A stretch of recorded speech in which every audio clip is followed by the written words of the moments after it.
Chapter 5. Within a short walk of Longbourn lived a family with whom the Bennets were particularly intimate. Sir William Lucas had been formerly in trade in Meryton, where he had made a tolerable fortune and risen to the honor of knighthood by an address to the king during his mayoralty. The distinction had perhaps been felt too strongly. It had given him a disgust for his business and for his residence in a small market town, and in quitting them both, he had removed with his family to a house about a mile from Meryton, denominated from that period Lucas Lodge, where he could think with pleasure of his own importance and, unshackled by business, occupy himself solely in being civil to all the world.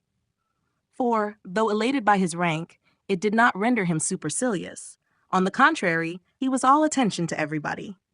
By nature inoffensive, friendly, and obliging, his presentation at St. James's had made him courteous.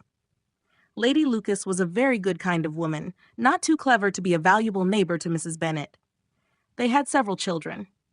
The eldest of them, a sensible, intelligent young woman of about 27, was Elizabeth's intimate friend.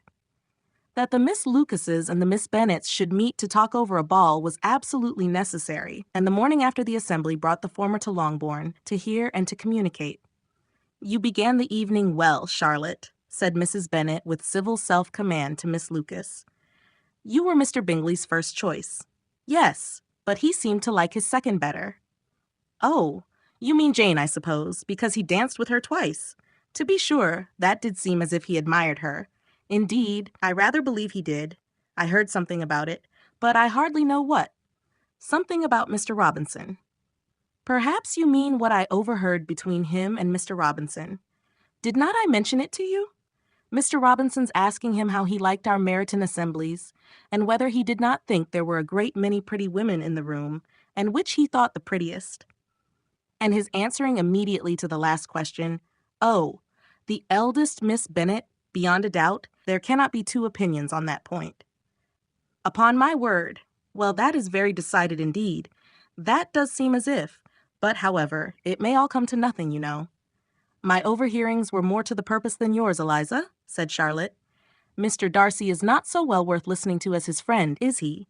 Poor Eliza, to be only just tolerable." "I beg you would not put it into Lizzie's head to be vexed by his ill treatment, for he is such a disagreeable man that it would be quite a misfortune to be liked by him. Mrs. Long told me last night that he sat close to her for half an hour without once opening his lips." "Are you quite sure, ma'am? Is not there a little mistake?" said Jane. "I certainly saw Mr. Darcy speaking to her." "Aye, because she asked him at last how he liked Netherfield, and he could not help answering her, but she said he seemed quite angry at being spoken to." "Miss Bingley told me," said Jane, "that he never speaks much unless among his intimate acquaintances. With them he is remarkably agreeable." "I do not believe a word of it, my dear. If he had been so very agreeable, he would have talked to Mrs. Long. But I can guess how it was. Everybody says that he is eaten up with pride, and I dare say he had heard somehow that Mrs. Long does not keep a carriage and had come to the ball in a hack chaise." "I do not mind his not talking to Mrs. Long," said Miss Lucas, "but I wish he had danced with Eliza." "Another time, Lizzie," said her mother, "I would not dance with him if I were you. I believe, ma'am, I may safely promise you never to dance with him." "His pride," said Miss Lucas, "does not offend me so much as pride often does, because there is an excuse for it. One cannot wonder that so very fine a young man with family, fortune, and everything in his favor should think highly of himself. If I may so express it, he has a right to be proud." "That is very true," replied Elizabeth, "and I could easily forgive his pride if he had not mortified mine." "Pride," observed Mary, who piqued herself upon the solidity of her reflections, "is a very common failing, I believe. By all that I have ever read, I am convinced that it is very common indeed, that human nature is particularly prone to it, and that there are very few of us who do not cherish a feeling of self-complacency on the score of some quality or other, real or imaginary. Vanity and pride are different things, though the words are often used synonymously. A person may be proud without being vain. Pride relates more to our opinion of ourselves, vanity to what we would have others think of us."